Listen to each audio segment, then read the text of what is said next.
Jovan, what actually is kajmak? Kajmak is traditional Serbian product made from boiled cow's milk.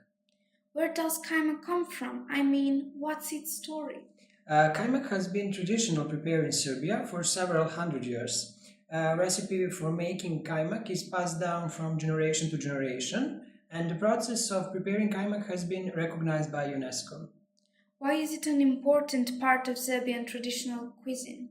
Kajmak is important because it was a wide range of use. For example, it can be eaten as an appetizer or as part of a dish. Are there different types of kajmak? In Serbia, kajmak is prepared in a unique way by separating the fat from cow's milk, and that kajmak is called young kajmak. And what food goes best with kajmak? It is best to eat with bread, different kind of pastries, meat, but also with vegetables. I believe that people wonder if kajmak is healthy food. Yes, kajmak is healthy food and is eat in small quantities.